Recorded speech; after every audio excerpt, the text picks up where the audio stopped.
সুপ্রিয় দর্শক, আপনাদের সবাইকে স্বাগত জানিয়ে শুরু করছি আমাদের সাপ্তাহিক আয়োজন বিচিত্রা। এই অনুষ্ঠানের মাধ্যমে আমরা দেশের ইতিহাস, ঐতিহ্য এবং আমাদের আশেপাশে ঘটে যাওয়া সাংস্কৃতিক ও সামাজিক অঙ্গনের বিভিন্ন খবরাখবর জানিয়ে আসছি আপনাদেরকে। চলুন দর্শক, দেখে নেই আজ কি থাকছে আপনাদের জন্য বিচিত্রায়। সৃষ্টির রহস্যময় হিজড়া সম্প্রদায়কে নিয়ে নির্মিত ভিন্ন ধারার গল্পের নাটক শিখণ্ডী কথা মঞ্চে নিয়ে এসেছেন মহাকাল নাট্য সম্প্রদায়। 12 জুলাই শুক্রবার সন্ধ্যায় শিল্পকলা একাডেমি জাতীয় নাট্যশালার মূল মিলনায়তনে শিখণ্ডী কথা নাটকের 200তম প্রদর্শনীর আয়োজন করে মহাকাল নাট্য সম্প্রদায়।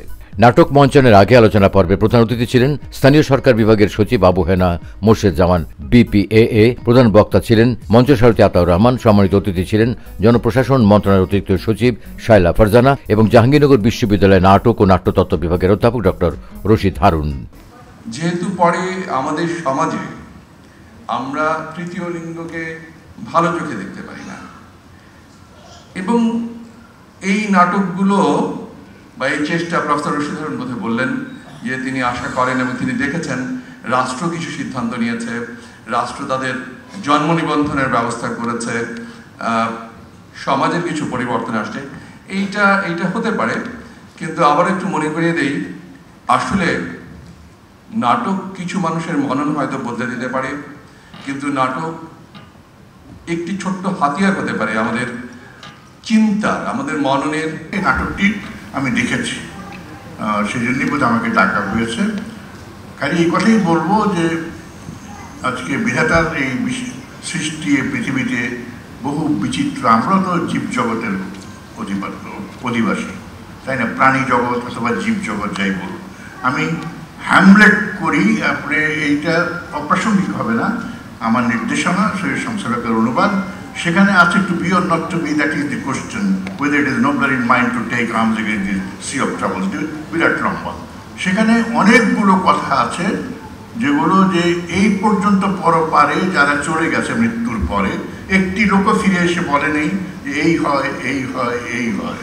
অতিথিদের আলোচনা শেষে মঞ্চস্থ হয় মহাকালের জনপ্রিয় নাটক শিখণ্ডী কথা। জাহাঙ্গীরনগর বিশ্ববিদ্যালয়ের নাটক ও নাট্যতত্ত্ব বিভাগের সহযোগী অধ্যাপক আনন্দ জামানের রচনায় এটির নির্দেশনা দিয়েছেন একই বিশ্ববিদ্যালয়ের নাটক ও নাট্যতত্ত্ব বিভাগের অধ্যাপক ডক্টর রশিদ হারুন।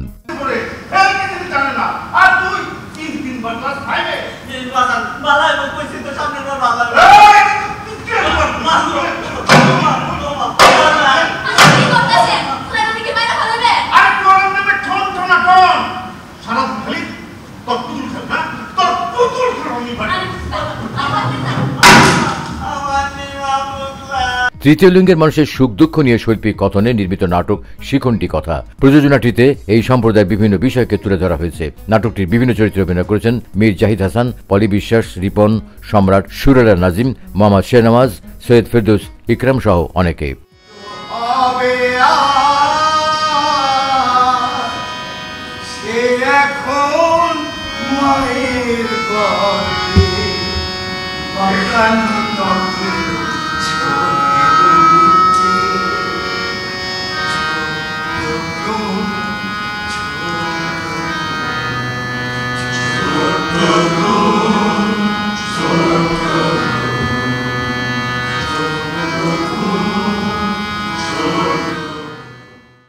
প্রাচীন যুগে ছবি আঁকতে ব্যবহার হতো চারকোল ও বিভিন্ন প্রাকৃতিক রং।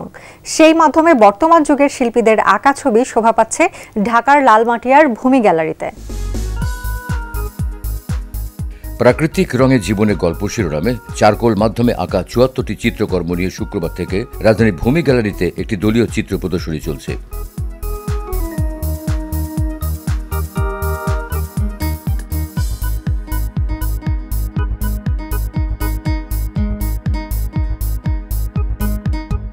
'প্রদর্শনী ঘুরে দেখা যায় চাঁদের মনোমুগ্ধকর দৃশ্যের নিচে গাছের ছায়ায় ঘেরা ঘর, রিকশায় গা এলিয়ে পা ছড়িয়ে শ্রমজীবী মানুষের বিশ্রামের দৃশ্য, এমন সব চিত্রকর্মের জীবনে নানা রূপ ফুটিয়ে তুলেছেন শিল্পীরা।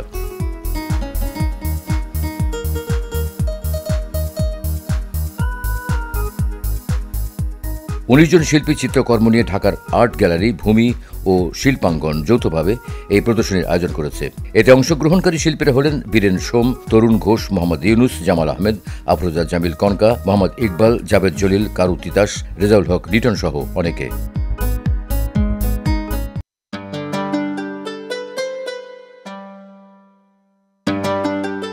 বাংলাদেশ জাতীয় জাদুঘর।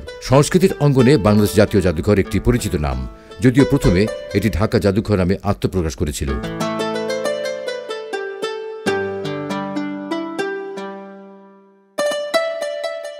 1913 সালে ঢাকা মেডিকেল কলেজের একটি কক্ষে এর উদ্বোধন করেন তদানীন্তন বাংলার গভর্নর লর্ড কারমাইকেল।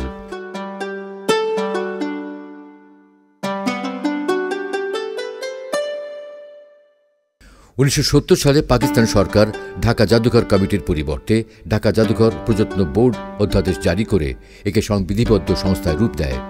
পরবর্তীতে বাংলাদেশ সরকার 1983 সালে ঢাকা জাদুঘরকে বাংলাদেশ জাতীয় জাদুঘর হিসেবে ঘোষণা করেন। বর্তমানে এই প্রতিষ্ঠানটি সংস্কৃতি মন্ত্রণালয়ের অধীনে পরিচালিত হয়।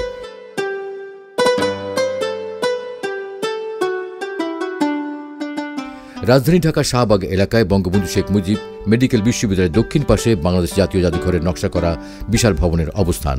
এই ভবনের স্থাপত্য নকশা অত্যন্ত নজরকাড়া।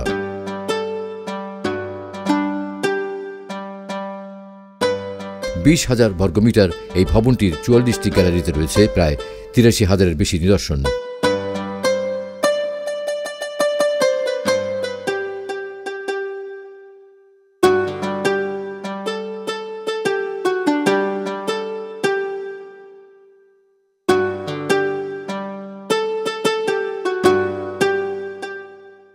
জাদুঘরটিতে নৃতত্ত্ব, চারুকলা, ইতিহাস, প্রকৃতি এবং আধুনিক ও প্রাচীন বিশ্ব সভ্যতা, বাংলাদেশের মুক্তিযুদ্ধ ইত্যাদি বিষয়ে আলাদা আলাদা গ্যালারি রয়েছে।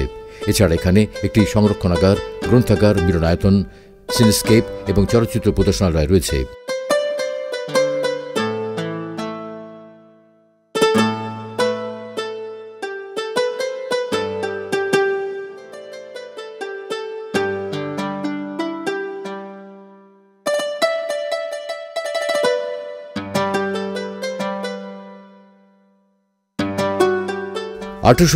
খ্রিস্টাব্দের 1 নভেম্বর দ্য ঢাকা নিউজ পত্রিকায় প্রথম এদেশে জাদুঘর প্রতিষ্ঠার প্রয়োজনীয়তা তুলে ধরা হয়।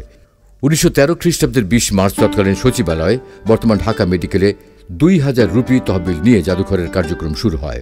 বাংলার তৎকালীন গভর্নর লর্ড কারমাইকেল তৎকালীন সচিবালয়ের একটি কক্ষে এই ঢাকা জাদুঘর উদ্বোধন করেন।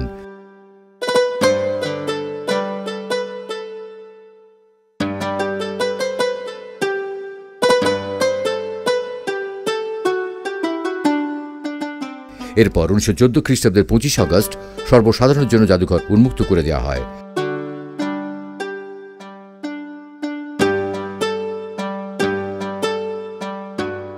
ঢাকা জাদুঘরের প্রথম অস্থায়ী তথা সূচনাকালীন কিউরেটর বা তত্ত্বাবধায়ক ছিলেন এন গুপ্ত। প্রথম কিউরেটর নলিনীকান্ত ভট্টশালী 1914 থেকে 1947 খ্রিস্টাব্দ পর্যন্ত দায়িত্ব পালন করেন।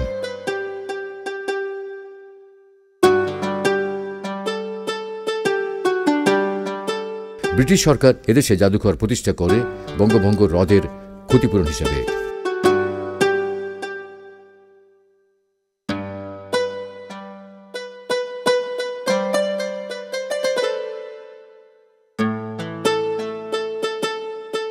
আর্টিকল জমির উপর নির্মিত দৃষ্টিনন্দন এই ভবনটির নকশা করেছেন দেশের প্রখ্যাত স্থপতি সৈয়দ মাইনুর হোসেন।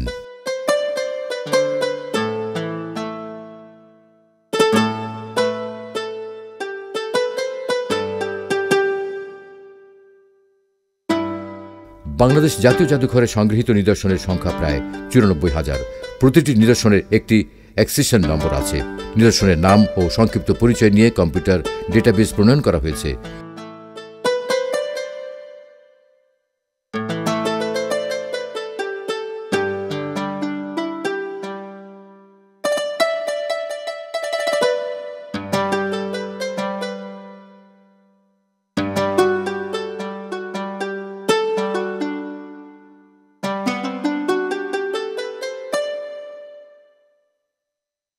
সংগৃহীত নিদর্শনসমূহের প্রায় 4,000 নিদর্শন 43টি প্রদর্শন কক্ষে জনসাধারণের দর্শনের জন্য সাজিয়ে রাখা আছে।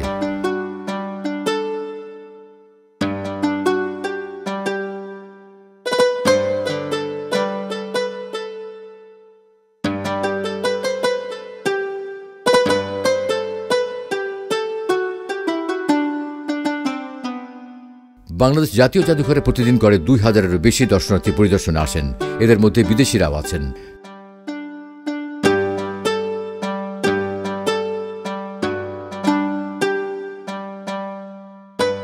দর্শনীর পরিমাণ প্রাপ্তবয়স্কদের জন্য 20 টাকা এবং অপ্রাপ্তবয়স্কদের জন্য 10 টাকা, বিদেশিদের জন্য 500 টাকা। তবে সার্কভুক্ত দেশের দর্শনার্থীরা 300 টাকার টিকিটে প্রবেশাধিকার পায়।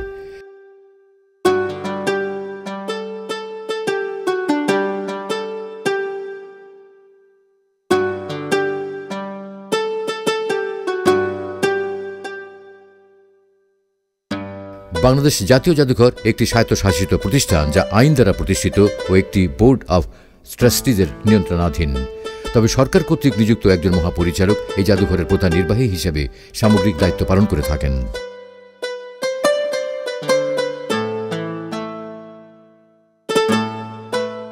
প্রিয় দর্শক, সবার জন্য মঙ্গল কামনা করে আজকের মতো শেষ করব।